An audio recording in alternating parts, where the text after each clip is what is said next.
A carne de laboratório não é uma ideia tão boa assim para desbancar a pecuária e salvar o meio ambiente do impacto ambiental causado por essa pecuária, não, viu?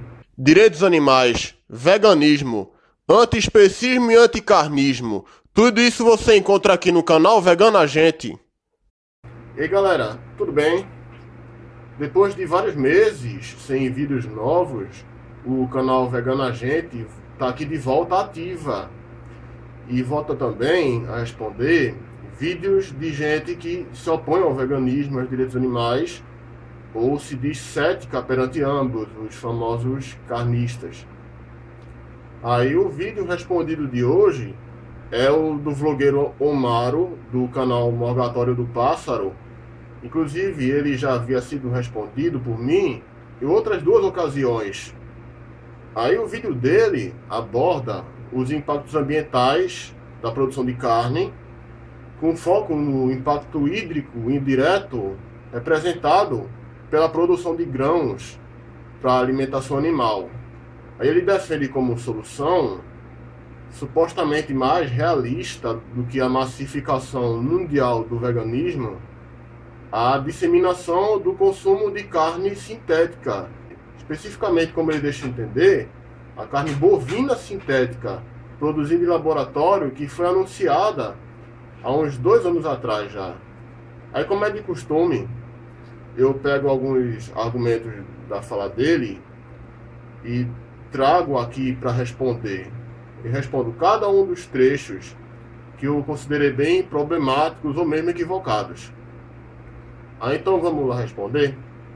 Sobre os dados apresentados que depõem contra a pecuária.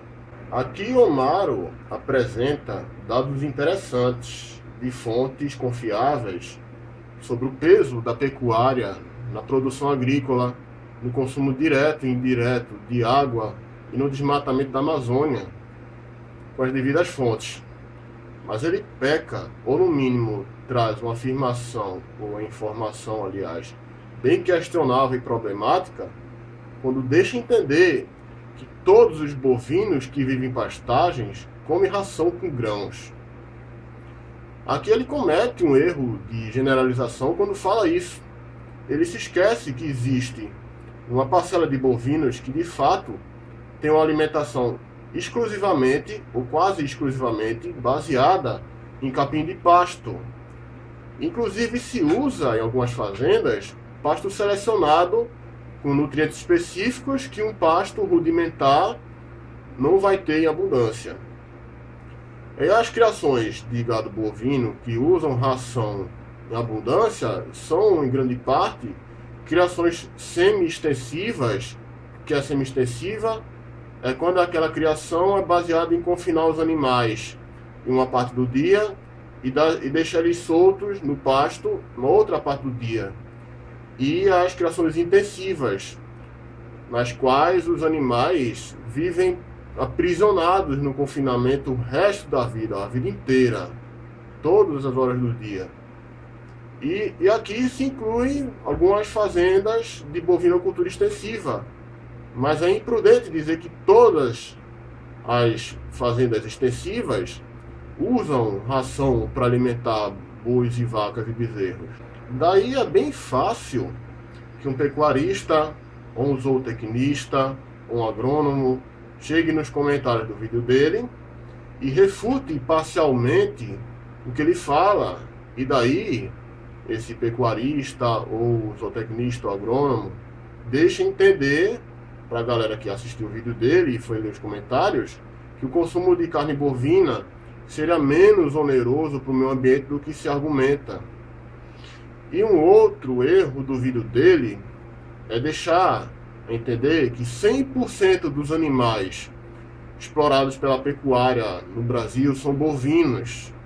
Ele ignora no vídeo a existência da pecuária suína, ovina, bufalina, caprina e de aves diversas, frangos, galinhas, codornas, patos, perus, etc. Ele também ignora a piscicultura, que é a criação de peixe em tanques. Todas essas criações animais têm um peso grande no consumo dos grãos produzidos e, consequentemente, no impacto ambiental, incluindo hídrico, da produção desses grãos, tipo soja, milho, trigo, arroz, etc., como ele mesmo mencionou. Isso sem falar que ele ignora, deixa de mencionar, a pecuária leiteira, que também tem um peso bem relevante no consumo de grãos, na ocupação de pastos, no desmatamento e por aí vai. Aí Omaro foca unicamente a carne bovina, ignora no discurso dele que existem carnes e também leites e ovos de animais de espécies diferentes, diversas. Isso pesa negativamente no discurso dele em defesa da carne de laboratório, que ele esquece que é a única categoria de carne artificial que até o momento foi anunciada e que no futuro próximo vai ser produzida, que é a carne bovina. Aí isso pesa negativamente no discurso dele em defesa da carne de laboratório, que ele esquece que a única categoria de carne sintética anunciada até agora é a bovina. Ainda não se tem notícia, por exemplo, de carne de laboratório de porco, de bode, de carneiro, de frango, de peixes diversos, etc., no sentido de ser carne produzida a partir de células-troncos de um animal dito matriz. E o curioso também é que ele, além de reduzir todas as carnes possíveis à carne bovina, unitária à carne bovina, ele reduz também todo o acervo de carnes vegetais existentes, tipo, além da carne de soja, tem também carne de caju, carne de jaca, seitã e etc. Ele reduz todas essas categorias a meramente carne de soja. É como se todas as carnes vegetais existentes fossem carne de soja, proteína de soja. E, curiosamente, ele reduz também a diversidade de carnes hoje comercializadas e consumidas a carne bovina. Até o tão falado e cultuado bacon. Bacon, que os carnistas adoram falar. E o bacon, que é de origem suína, ele se esqueceu. Ou seja, ele acha inviável que todo mundo vá trocar carnes animais por, como ele disse, que carne de soja. Mas acha que ele quer que todo mundo substitua numa boa e com bom gosto uma notável diversidade de carnes, de animais diferentes, por carne especificamente bovina de laboratório. E aí ele acusa os veganos e os vegetarianos de serem utópicos, de almejarem uma utopia inalcançável. Mas ele também está sendo bem utópico à maneira dele, quando deixa entender que, como eu disse, os onívoros vão substituir todas as carnes animais naturais existentes hoje por um tipo de carne sintética, de uma espécie animal. Ou, como eu vou falar, ele não está sendo bem utópico, bem pelo contrário. Eles, os veganos e vegetarianos, optam por um discurso muito moralista e emocional. Infelizmente, as pessoas em geral não sentem empatia pelos animais de corte. Eu não tenho pena desses animais. Desculpa, mas eu simplesmente não consigo sentir pena de vaca, porco e galinha. Então não adianta fazer apelo emocional em cima da vaca que é morta lá no frigorífico, porque simplesmente as pessoas não vão se sensibilizar por isso. Aí a parte, o reducionismo dele em relação à diversidade de carnes animais, de criações animais e de carnes vegetais também, ele estava indo bem em denunciar os impactos ambientais da produção de carne, diretos e indiretos no caso. Mas, quando ele começa a falar de vegetarianismo, ele começa a desengrenar. Tipo, estava indo até tão bem, mas aí começa a ferrar tudo.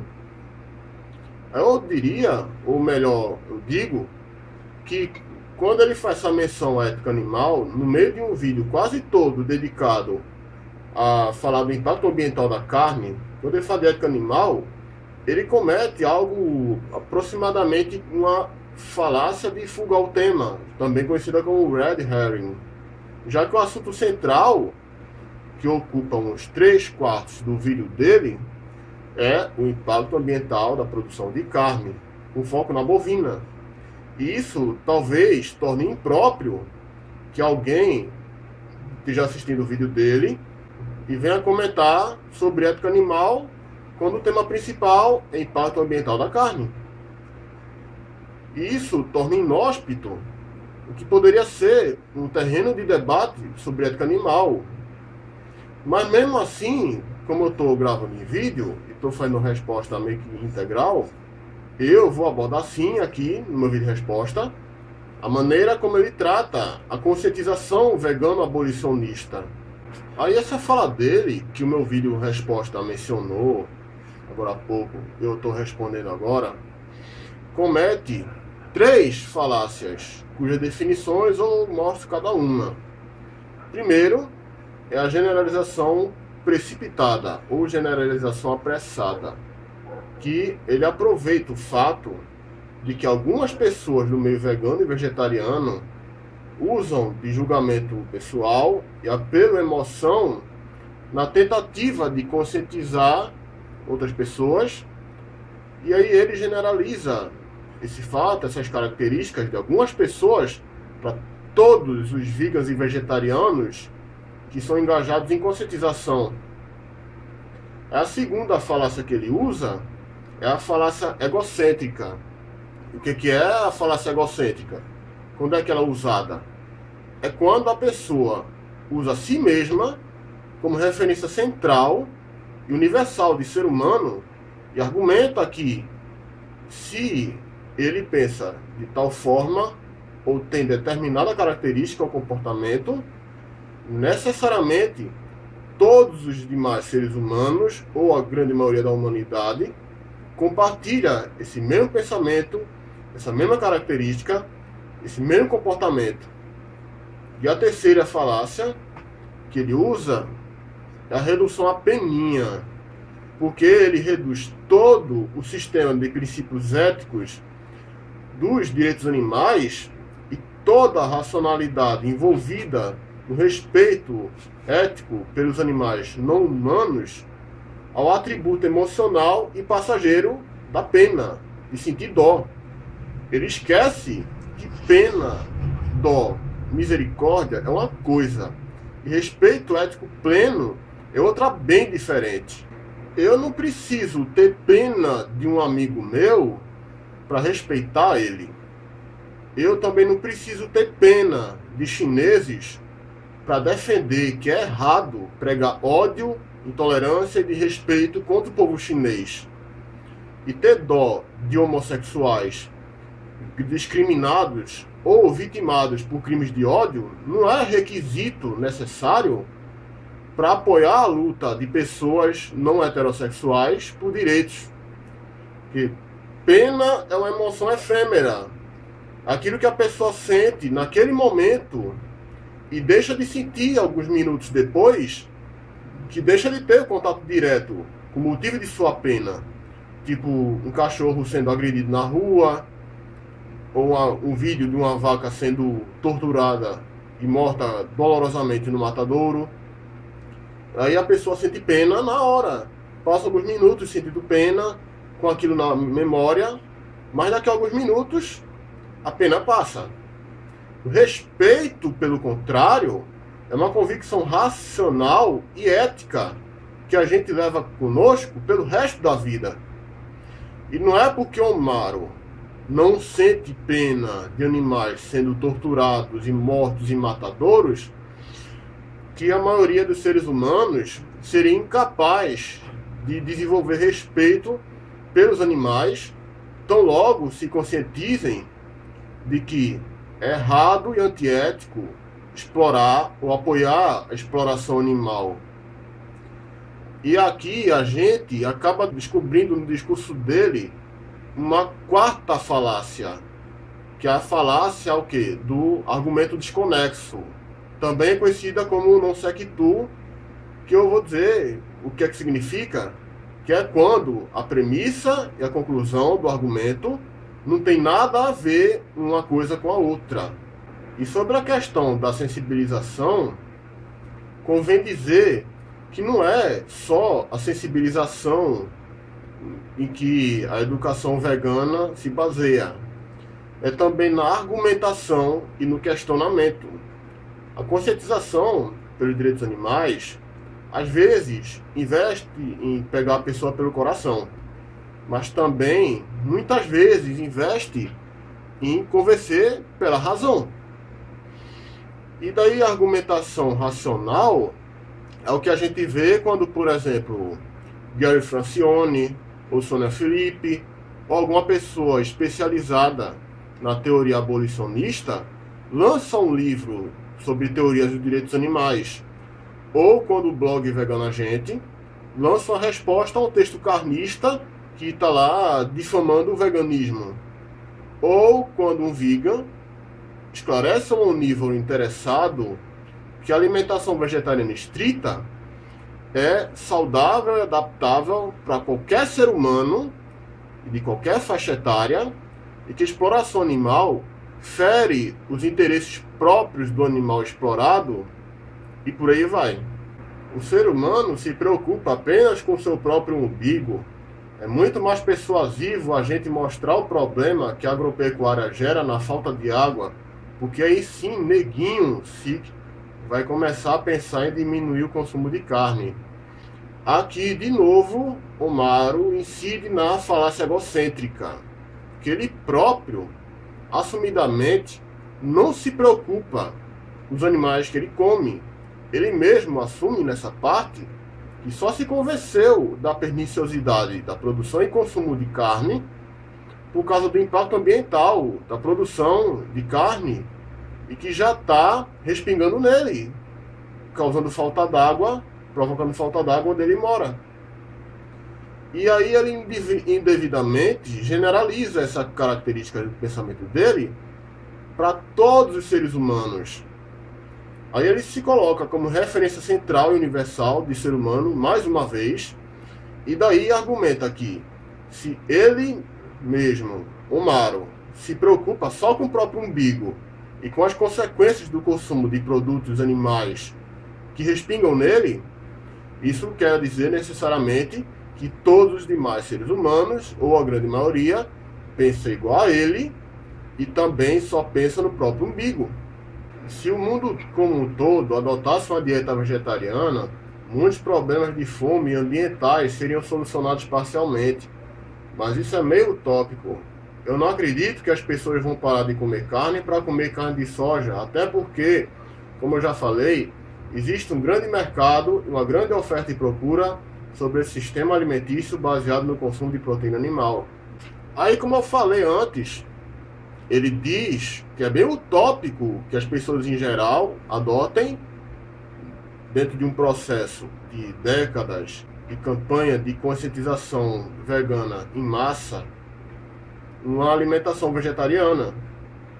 Mas, curiosamente, ele defende algo ainda mais improvável, que é a alimentação de toda a parcela onívora da humanidade com carne bovina sintética. Ele diz, nas entrelinhas aqui, que todo vegan vegetariano come carne de soja, ou seja, proteína de soja. Mas, curiosamente, ele próprio quer que todo mundo coma carne bovina sintética. E, como eu falei, ele reduz todas as carnes animais existentes à carne bovina. E ignora, como eu falei antes também, que existe toda uma diversidade de carnes vegetais. E também esquece que a diversidade de plantas comestíveis em geral é extremamente vasta ao redor do planeta, existindo centenas ou mesmo milhares de plantas comestíveis e aí bilhões, para dizer o mínimo, de combinações culinárias veganas possíveis. E daí ele acha que um único tipo de carne sintética, que seria o prato central, que ia se tornar o prato central de algumas culturas existentes, como por exemplo a brasileira, digamos, vai ser superior a bilhões de pratos veganos existentes ao redor do planeta. E além disso, ele não leva em conta as questões capitalistas, que tudo indica que vão ser envolvidas na produção de carne sintética. Ele deixa de se perguntar, por exemplo, se a matéria-prima vegetal que vai ser processada e convertida quimicamente em carne de laboratório vai ser fruto de agronegócio, de grandes plantações, latifúndios, ou de agricultura familiar e pequenas propriedades. Ele também não se pergunta se a matéria-prima que vai alimentar a produção de carne sintética vai ser transgênica e banhada de agrotóxicos, e também ignora se esses dois fatores, a transgenia e a presença de agrotóxicos nas plantas da matéria-prima, vai interferir no sabor ou também na qualidade e também nas propriedades de saúde da carne, ou seja, se vai fazer mal ou vai ser saudável. E Omaro ignora também a probabilidade bem robusta dessa carne sintética ser patenteada e se tornar propriedade exclusiva, propriedade industrial, de uma grande corporação, tal como diversidades transgênicas de certos vegetais são propriedade industrial de corporações como a Monsanto. Daí olha que beleza, vai ser o prato de bilhões de pessoas ao redor do mundo, dependendo dos interesses de uma ou poucas mega empresas detentoras da propriedade genética das carnes in vitro, mesmo que lance, digamos, também carne caprina in vitro, carne de porco in vitro, bacon in vitro e etc. E dos recursos industriais que vão ser necessários para produzir essas carnes. Aí, em outras palavras, Omaro acusa a gente de utópicos, de vislumbradores de um futuro inviável ou impossível, mas ele mesmo acaba, inconsequentemente, dando moral para que uma possível distopia, e não utopia, uma distopia alimentar, e quem sabe uma distopia humanitária até venha acontecer. Daí, a gente pode ver que Omaro comete diversos erros e acaba falhando seriamente em defender a comercialização em massa da carne in vitro como se fosse uma opção válida e viável a massificação da alimentação vegetariana estrita no mundo. Aí, enfim, essa aqui é a minha resposta ao vídeo de Omaro sobre impactos ambientais da pecuária e a utopia, ou melhor, provável distopia da carne de laboratório. Aí, se ele quiser me responder, se sinta à vontade de gravar um vídeo resposta. Embora eu ache pouco provável que ele vá responder de fato, já que eu fiz respostas anteriormente a outros vídeos dele que nunca foram respondidos à altura, com vídeos de contra-resposta. É basicamente isso, e o vídeo fica por aqui, meu. Valeu, viu? Obrigado por ter assistido este vídeo do canal Vegana Gente. Se você gostou do vídeo, clique em gostei, favorite, compartilhe nas redes sociais onde você tem conta, inscreva-se no canal Vegana Gente. A gente se vê no próximo vídeo. Até lá! Deixa eu entender, a carne bovina sintética produzida em laboratório que foi anunciada há uns 2 anos atrás já. Aí, como é de costume, eu pego alguns argumentos da fala dele e trago aqui para responder. E respondo cada um dos trechos que eu considerei bem problemáticos ou mesmo equivocados. Então vamos lá responder. Sobre os dados apresentados que depõem contra a pecuária. Aqui Omaro apresenta dados interessantes de fontes confiáveis sobre o peso da pecuária na produção agrícola, no consumo direto, com nutrientes específicos que um pasto rudimentar não vai ter em abundância. E as criações de gado bovino que usam ração em abundância são, em grande parte, criações semi-extensivas, que é semi-extensiva é quando aquela criação é baseada em confinar os animais em uma parte do dia e deixar eles soltos no pasto na outra parte do dia. e as criações intensivas, nas quais os animais vivem aprisionados no confinamento o resto da vida, a vida inteira, todas as horas do dia, fim direto de água e no desmatamento da Amazônia, com as devidas fontes. Mas ele peca, ou no mínimo traz uma afirmação, ou a informação, aliás, bem questionável e problemática, quando deixa entender que todos os bovinos que vivem em pastagens comem ração com grãos. Aqui ele comete um erro de generalização quando fala isso. Ele se esquece que existe uma parcela de bovinos que de fato tem uma alimentação exclusivamente, ou quase exclusivamente, baseada em capim de pasto. Inclusive se usa em algumas fazendas pasto selecionado. Aí o vídeo respondido de hoje é o do vlogueiro Omaro, do canal Morgatório do Pássaro. Inclusive ele já havia sido respondido por mim em outras 2 ocasiões. Aí o vídeo dele aborda os impactos ambientais da produção de carne, com foco no impacto hídrico indireto representado pela produção de grãos para alimentação animal. Aí ele defende como solução supostamente mais realista do que a massificação mundial do veganismo a disseminação do consumo de carne sintética. Especificamente, como a carne de laboratório não é uma ideia tão boa assim para desbancar a pecuária e salvar o meio ambiente, o impacto ambiental causado por essa pecuária, não, viu? Direitos animais, veganismo, antiespecismo e anticarnismo. Tudo isso você encontra aqui no canal Vegana Agente. E aí galera, tudo bem? Depois de vários meses sem vídeos novos, o canal Vegana Agente está aqui de volta ativa. E volta também a responder vídeos de gente que se opõe ao veganismo e aos direitos animais, ou se diz cética perante ambos, os famosos carnistas.